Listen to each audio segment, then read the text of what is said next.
Come on, here's an ear, do it. Pull the first layer. Military medic Dmytro teaches a Ukrainian soldier how to provide medical care to a wounded fellow. He has served in the ranks of the border guard since 2006. Before the full-scale invasion, he guarded the sea border in the Donetsk region, and over the past year and a half he has already spent 3 rotations in the Donbas. They show us the transport that takes people to the stabilization point. The whole car was riddled with fragments of shells. A month ago, the car was like new. They have to work under fire every day.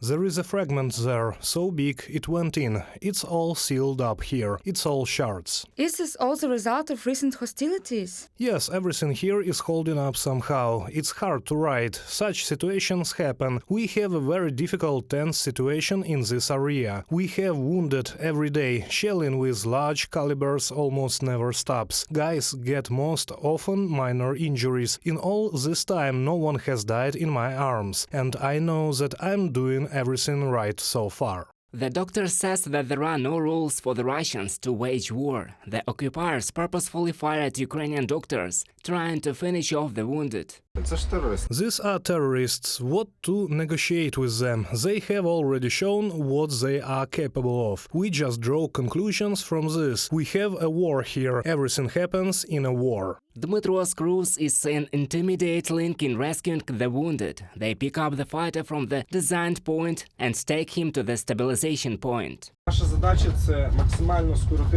Our task is to deliver the fighter to the stabilization point in the shortest possible time. There he is already provided with full medical care. In some cases there is no time to stop somewhere and waste time on additional bandaging, or if it is critical bleeding, it is necessary to administer intravenous drugs, put a drip, connect the system. But when the car is thrown in different directions, you are thrown along with the wounded, and you need to hold them all, calm them down. Each time this is a non-standard situation, in which you just need to clearly weigh how to deliver on time, not to lose that golden hour or those 15 minutes, 20.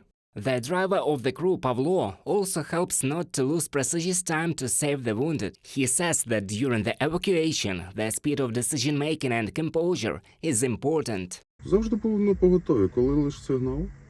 Always ready. As soon as the signal, we immediately leave and work. Were there times when you were scared? After all, the car was slashed with shrapnel and it probably fell under shelling more than once? Every day is scary, but I drive. What to do? Our guys, everyone needs to be pulled out. Everybody have families, children, they all want to leave. We have even more responsibility because of this. Recently it happened. We arrived at the point, came under fire, drove a little further. Via communication they transmitted that there was an attack, and after a kilometer we already met. Just at that time, when we drove up, there was a shelling, 30-40 meters, but still, it is dangerous for life. The car is not armored, just fragments are stitching it through and through.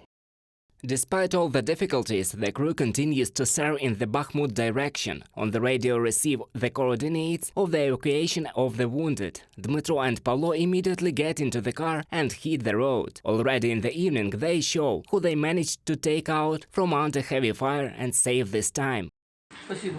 Thank you, everything will be good. Reported by Roman Smoler, Anastasiia Volkova, UATV News.